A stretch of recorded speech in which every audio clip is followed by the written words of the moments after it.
नमस्कार। आज हम बात करेंगे सुधा मूर्ति की एक बहुत ही प्यारी, दिल को छू लेने वाली कहानी के बारे में। ये कहानी है एक दादी और उनकी पोती की, और उस एक सबक की जो उन्होंने एक दूसरे को सिखाया। एक ऐसा सबक जो भुलाए नहीं भूलता। तो चलिए कहानी की दुनिया में चलते हैं। जगह है उत्तरी कर्नाटक का एक गांव।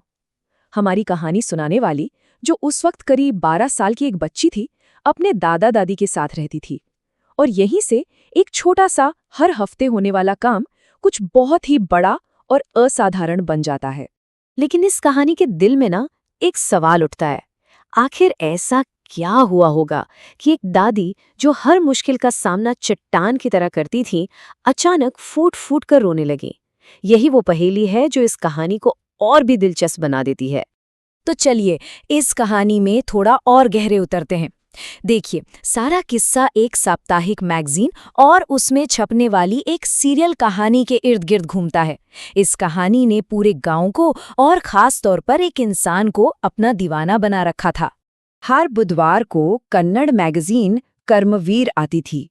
अब गांव में ट्रांसपोर्ट उतना अच्छा नहीं था, तो पत्रिका एक दिन लेट पहुंचती थी, पर इसका इंतजार सबको बड़ी बेसब्री से रहता था। जानते हैं क्यों? क्योंकि इसमें मशहूर लेखिका त्रिवेणी का एक नॉवल किश्तों में छप रहा था। उस नॉवल का नाम था काशी यात्रा। ये कहानी थी एक बूढ़ी औरत की जो दिल से काशी जाना चाहती है, पर आखिर में वो अपनी सारी जमा पूंजी एक अनाथ लड़की की शादी के लिए दे देती है। त्याग और कर्तव्य की ये जो कहानी थी ना, वो दादी के दिल में उतर गई थी। दादी, जिनका नाम था क्रिस्टैक्का, वो कभी स्कूल नहीं गई थी, इसलिए पढ़ नहीं सकती थी। तो हर हफ्ते उनकी पोती उन्हें कहानी पढ़कर सुनाती थी, और दादी कहानी में इतनी डूब जाती थी कि उन्हें एक एक लाइन मुंह ज़बानी याद हो जाती थी। वो खुद को उस नॉवेल की हीरोइन की जगह देखने लगी थी। सब कुछ बिल्कुल ठीक चल रहा था, पर फिर एक दिन कहानी सुनाने वाली लड़की एक शादी से वापस लौटी, और उसने जो देखा उसने सब कुछ बदल कर रख दिया। उसने अपनी दादी क्रिस्टिक्का को रोते हुए देखा। ये बहुत ही चौंकाने वाली बात थी, क्योंकि उसने अपनी दादी को कभी भी, यहाँ तक कि सबसे मुश्किल हालातों में भी रोते हुए नहीं देखा था। दादी तो हमेशा बहुत मजबूत थीं। दादी ने रोते रोते बताया, मैंने कहानी के साथ छपी तस्वीर देखी, पर जो लिखा था उसमें से एक अक्षर भी समझ नहीं पाई।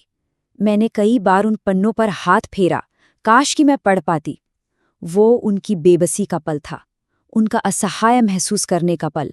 बेबसी के इसी एहसास ने एक बहुत मजबूत इरादे को जन्म दिया। दादी ने एक ऐसा फैसला लिया जिसने सब कुछ बदल कर रख दिया। और पता है, ये फैसला उन्होंने किस उम्र में लिया? 62 साल की उम्र में। सोचिए, 62 साल, एक ऐसी उम्र जब ज्यादातर लोग मान लेते हैं कि भाई अब सीखने सिखाने के दिन गए। पर उन्होंने तो एक नई चुनौती स्वीकार करने की ठान ली।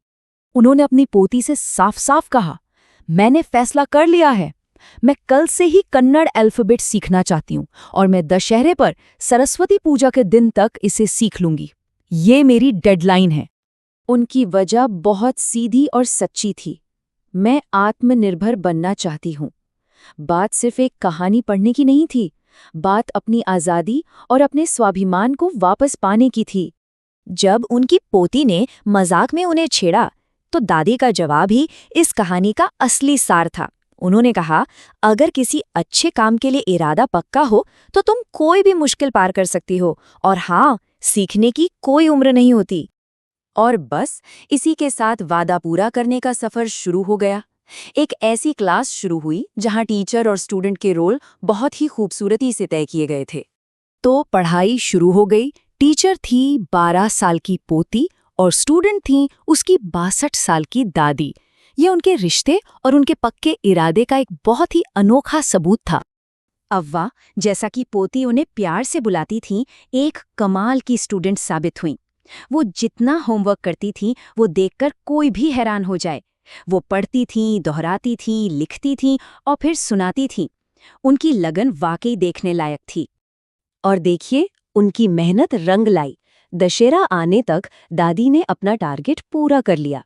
उन्होंने पढ़ना सीख लिया था, बिल्कुल वैसे ही जैसे उन्होंने वादा किया था। अब हम आते हैं कहानी के सबसे इमोशनल पल पर, एक ऐसा लम्हा जो इज्जत और सम्मान के मायने ही बदल देता है। दादी ने अपना टेस्ट बहुत अच्छे से पास किया। इस खास मौके पर पोती ने उन्हें एक सरप्राइज गिफ्ट दिया, नॉवेल काशी यात्रा की एक कॉपी। ये उनकी जीत का, उनकी मेहनत का प्रतीक था। लेकिन इसके बाद दादी ने कुछ ऐसा किया जिसकी किसी को उम्मीद नहीं थी। उन्होंने अपनी पोती के पैर छुए। जब हैरान पोती ने उन्हें रोका तो दादी ने बस इतना कहा, मैं एक टीचर के पैर छू रही हूँ, अपनी पोती के नहीं। उन्होंने समझाया कि हमारे शास्त्र हमें सिखाते हैं कि एक टीचर का सम्मान करना चाहिए। इससे फर्क नहीं पड़ता कि वो मर्द हैं या औरत या उनकी उम्र क्या है। उस एक पल में उन्होंने अपनी पोती को सिर्फ एक रिश्तेदार नहीं बल्कि एक गुरु का दर्जा दे दिया। उस दिन रोल पूरी तरह बदल गए। स्टूडेंट अपनी परीक्षा में पास हो चुकी थी और टीचर ने सम्मान और पक्के इरादे का एक ऐसा सबक सीखा था जिसे वो जिंदगी भर नहीं भुला पाएगी। दादी अब अपने गिफ्ट का टाइटल खुद पढ़ सकती थीं और ये उनकी नई मिली आज़ादी का एक मजबूत प्रतीक था। तो ये कहानी हमें एक बहुत गहरे सवाल के साथ छोड़ जाती है कि असल में एक टीचर होने का क्या मतलब है और एक स्टूडेंट होने का क्या मतलब है। शायद सीखने और सिखाने का ये रिश्ता उम्र और परंपराओं से कहीं ज़्यादा बड़ा होता है। इस पर सोचिएगा ज़रूर।